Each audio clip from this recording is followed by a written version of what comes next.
Welcome back. आज का एक इम्पॉर्टेंट सब्जेक्ट है कि अपनी कुंडली स्वयं कैसे देखें, क्योंकि क्या होता है कि कई बार बहुत इम्पॉर्टेंट सब्जेक्ट होता है और हमारे लाइफ में बहुत सारी ऐसी चीज़ें होती है, परेशानियां होती है जिसको कि हम किसी के पास डिस्कस नहीं कर सकते। तो अगर हमें अपनी कुंडली स्वयं देखने आती है तो हम अपनी कुंडली देख कर के अपने बारे में हम अपनी जो रेमेडीज़ है, जो उपाय है, हम कर सकते हैं।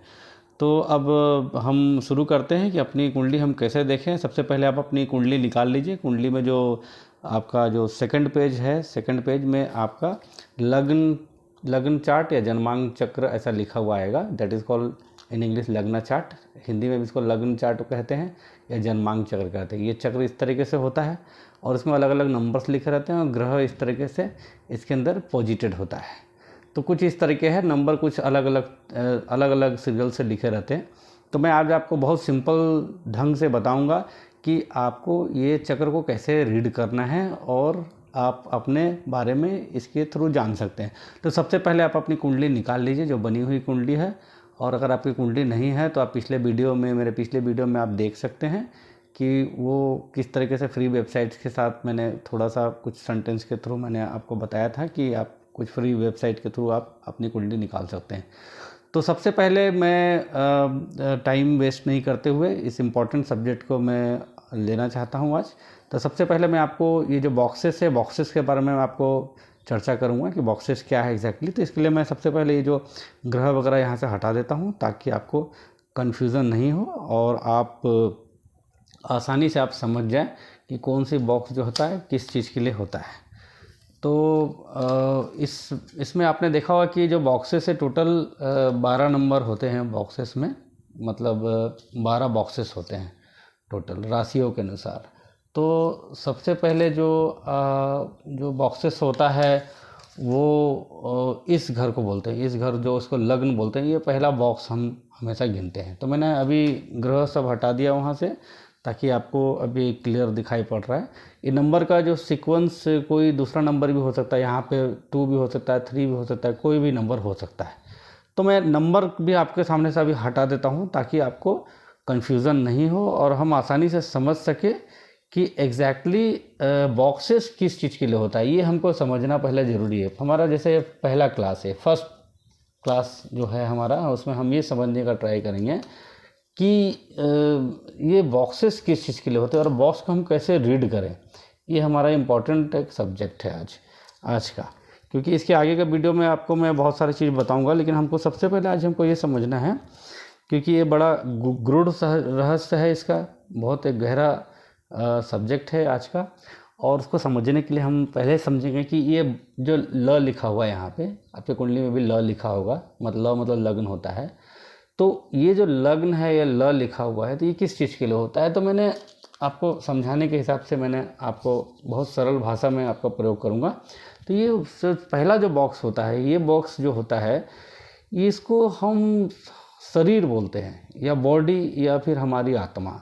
मतलब ये ग्रह के द्वारा हम किस तरीके से दिखते हैं, हमारा हाइट कितना है, हमारी क्या सोच है, हमारे शरीर में हमारी क्या पहचान है, हम शरीर से मोटे हैं, दुबले हैं, ये सब चीज़ की जानकारी हमको इस घर से होता है। इसको हम बोलते हैं लग्न हाउस। ठीक है। इसके बाद हम ये वाला घर जो देखते हैं, ये वाला घर, तो ये घर में जो रहता है, ये घर का जो बॉक्स का रिप्रेजेंटेशन है वो धन के लिए होता है।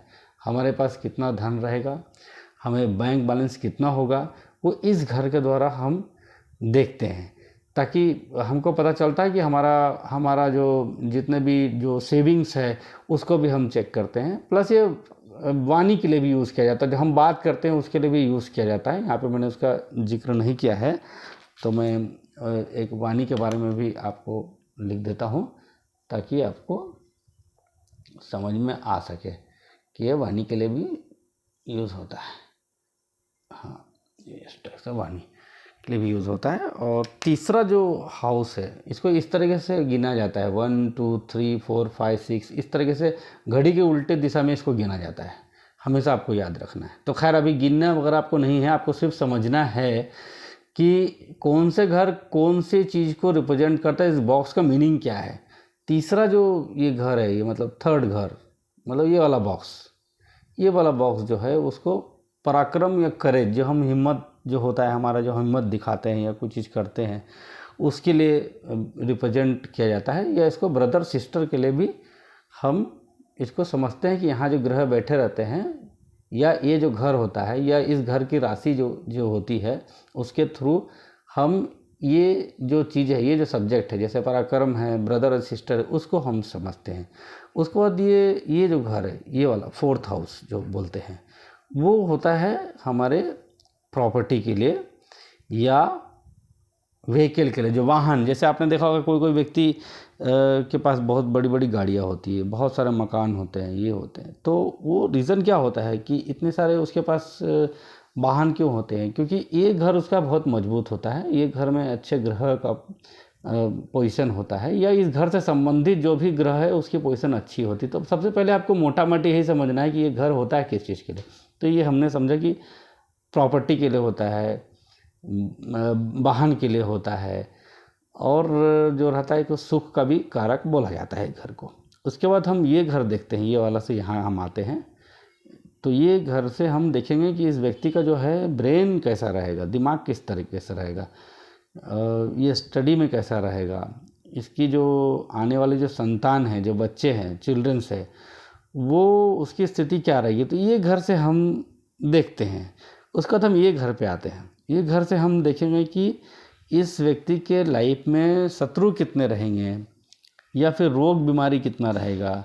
तो इसको मैंने एक शत्रु लिख करके मैंने आपको इंडिकेट किया, ताकि आप बहुत सारी चीज़ आप याद नहीं रखिए। मतलब बहुत सारा चीज़ अगर मैं लिख दूंगा तो क्या होगा कि आपको इंटरेस्ट नहीं आएगा उस चीज़ में, इसलिए मैं थोड़ा सा लिखा हूँ अभी आपको। इस घर को आप शत्रु के नाम से, एनिमी के नाम से आप नोट कर लीजिए।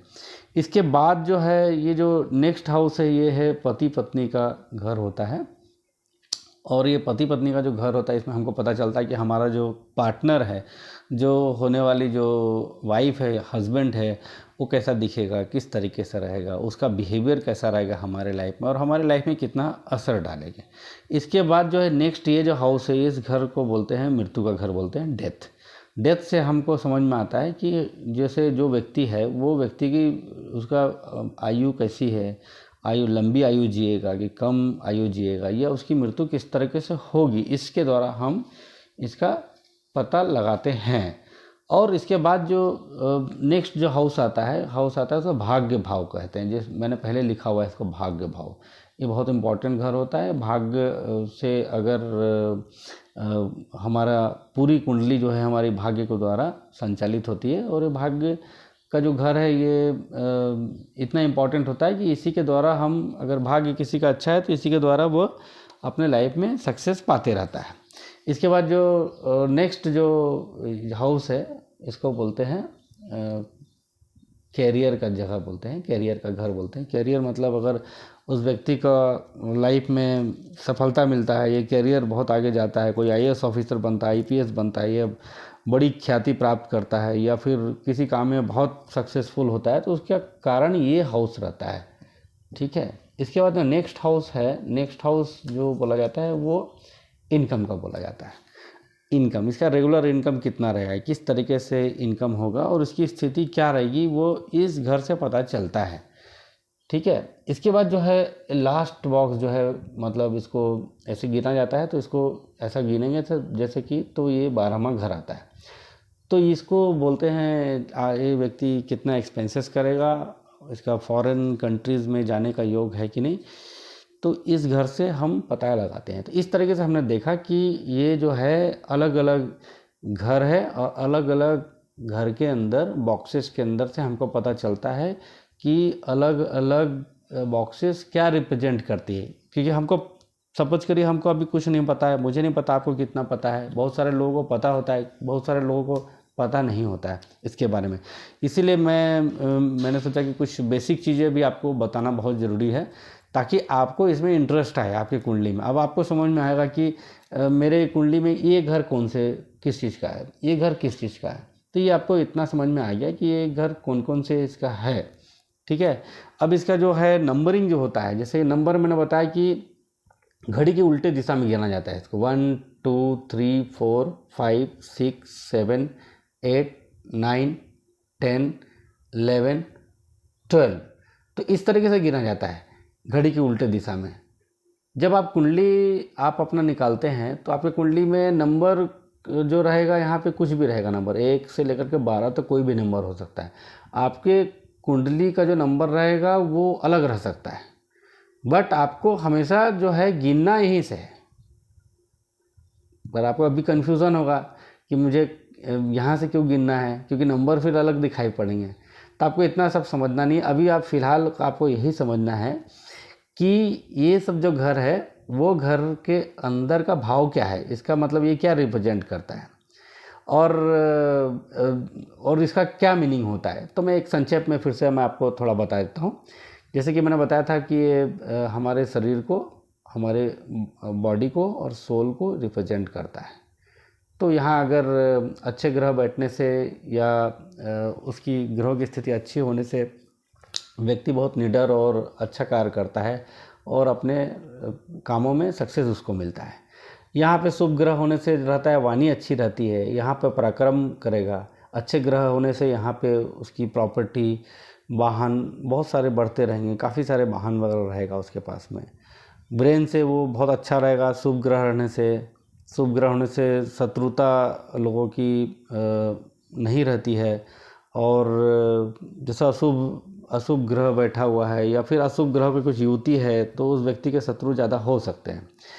तो पति पत्नी स्थान में भी उसी तरीके से होता है, जैसे कि ग्रहों की अच्छी स्थिति होने से, शुभ ग्रह होने से अच्छा होता है। पर सब ग्रह के लिए ऐसा नहीं होता है, ग्रहों की कॉम्बिनेशन होती है। एक मोटा माटी मैं आपको जस्ट एक समझाने के लिए आपको समझा रहा हूँ।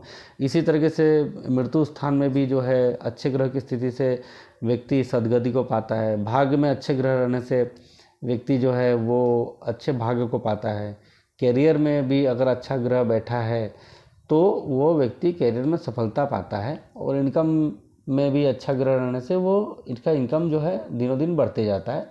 विदेश जाने के लिए ये जो स्थान है या खर्च करने के हिसाब से भी ये स्थान अच्छा और उचित होता है। इसीलिए ये जो ग्रहों की जो कंप्लीट जो स्थिति है उसको मैंने आज आपको बता दिया। और अगले एपिसोड में, अगला सीरियल में मैं आपको इसके बारे में नेक्स्ट आपको बताऊंगा। आप तब तक के लिए इसके बारे में आप स्टडी करिए, कमेंट करिए और इसको सब्सक्राइब करिए कि बहुत सारे इंटरेस्टिंग वीडियोस मैं इसके बाद में आपको और देने वाला हूं।